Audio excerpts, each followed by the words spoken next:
My name is Carla Carter, and I'm Jane Spurlock's great-great-great-great-granddaughter. Jane Spurlock, my fourth great-grandmother, was born in Virginia somewhere between 1748 and 1760. Whether or not she's actually from King William County, where our family lives today and has lived for the last 250 years, we don't know. But what we do know from various documents is that Jane was a slave of a Captain Thomas Nelson, who was a Virginia planter and a Revolutionary War soldier. In or about September of 1804, Captain Nelson died. What he died of, we don't know. But what is certain is that in his will, he made certain provisions for his property and and provisions for Jane and her children. In Virginia, emancipation was governed by very specific laws called the General Assembly legislation.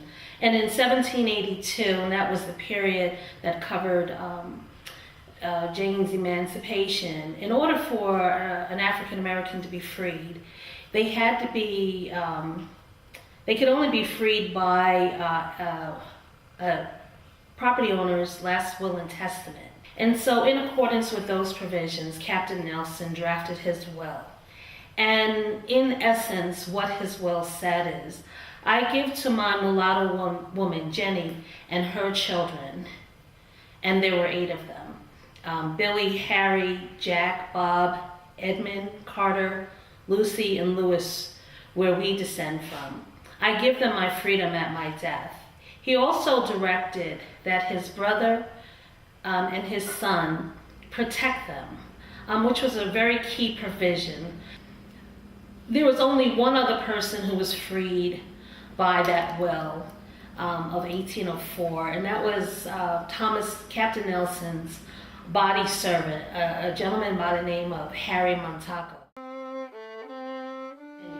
Post-slavery, the records for Jane and her children are much more expansive in that they were landowners, and so they paid land taxes and they paid personal taxes, as were required of African Americans who were free during that time.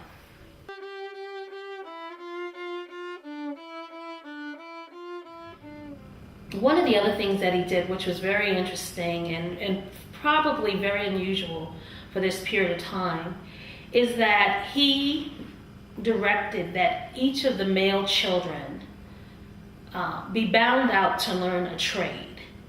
And several documents that we have, from personal property logs to other land records, show that the male children were shoemakers, blacksmiths, and landowners.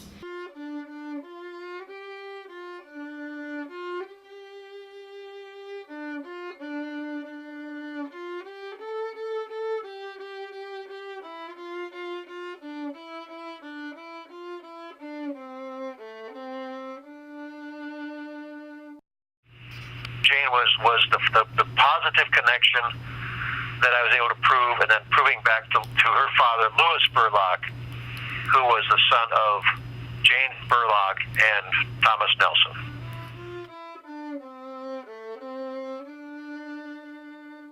Well, there are pretty good, most of them, the 1, 2, 3, 4, 5, 6 children, we have pretty much documented. There are pretty good data on the data. One died in 1915, one died in 1896, one died in 1926, one died approximately 1920, 1930, one died in 1886, young as a child, and one died in 1933. So what happened to Jane's children? Well, our ancestor, Louis Spurlock, remained in King William County, and until my grandmother, Marjorie Vaughan, moved to New York at about 1928-29, our family is still in King William County. That actually her freedom was purchased, by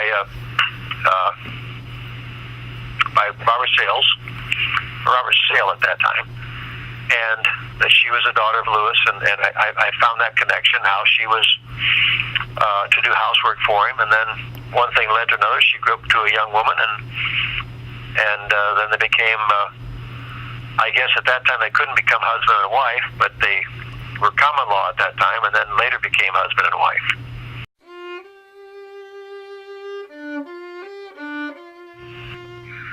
And I am a direct descendant of my great-grandmother, Louisa Spurlock Maxfield, the daughter of Nelson Spurlock, who was the son of Harry Spurlock, who was the son of Jane Spurlock, and from all of the historical records we could find, she is a Jane, and Jane was the concubine, if I might use that word, of Captain Nelson. So that's.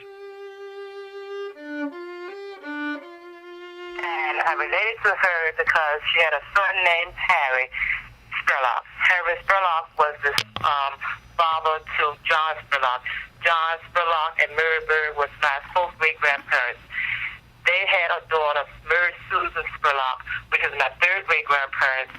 And she was the mother to my second great-grandmother, which was Juella Spurlock Mills. And she was my grandparents to Dr. Nickens, which was my grandmother. And so Ralph and I also come from Harry, because Ralph's third great-grandfather was Nelson, and Nelson and John is two brothers. They are Harry's sons. They are the sons of Harry. And Harry, I found Harry living with in proximity to Nelson, my grandfather, my great-great-grandfather, and 1850 census, and he was at the time, I think, 65 years old. But he was a farmer, but I'm told, basically, I really believe that he was one of the shoemakers. All three of those, all of his sons, all of Harry, his brother John, Jack, or whomever they were, Carter, they all became shoemakers.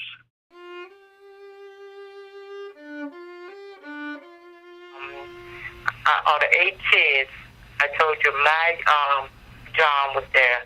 And the reason I know how Harry had 8 kids, because doing research, I looked for the death certificate, and I looked for marriage registers, and I found out who were the parents.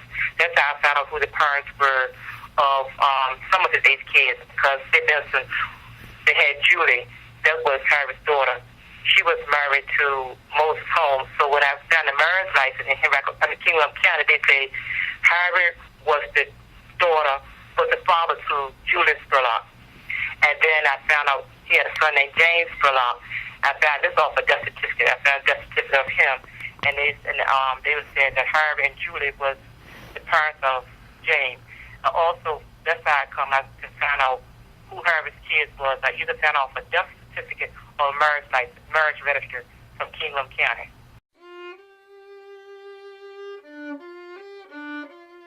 In 1813 and 1814, Thomas Carey Nelson, who's Captain Nelson's son, transferred 25 acres of land to 25 acres each of property to Jenny, Harry, and Jack, who were 2 of her children.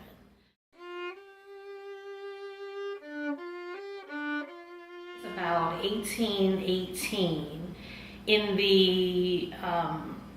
Williamsburg, Virginia. I think it's Williamsburg.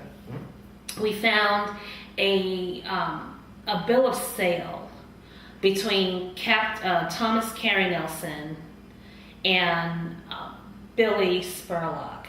And pretty much what this document does is that Thomas Carey Nelson sold to Billy Spurlock's wife, and his child. And in exchange for their freedom, Billy gave up any rights that he had to the property of Captain Nelson's, out of Captain Nelson's estate. But a couple of years ago, I'd been looking for two of Jane's children in particular, Carter and Edmund, and I couldn't find them in any of the records that existed in King William County. And so I went one county over to King and Queen County, and there I found Edmund and Carter. Except Edmund and Carter, in the records that I located, were no longer African American. They were listed as Indian.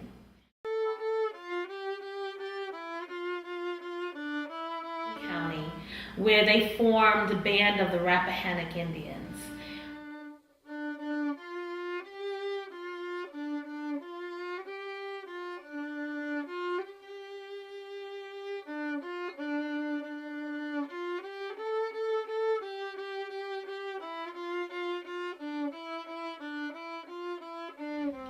The Rappahannock Indians themselves tell this story.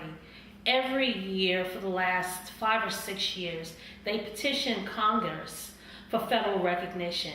And the legislation is the Thomasina E. Jordan legislation, where they seek federal recognition from the federal government. And in their genealogy, they tell the story of a Carter Spurlock and an Edmund Nelson. Very clearly, Edmund identified with Captain Nelson because he took his name. And then Carter must have identified with Jenny because he kept her last name.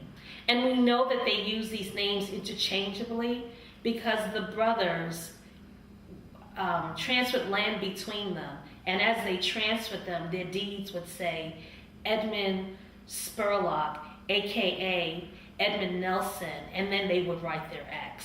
And so we know we're talking about the same family, not two different sets of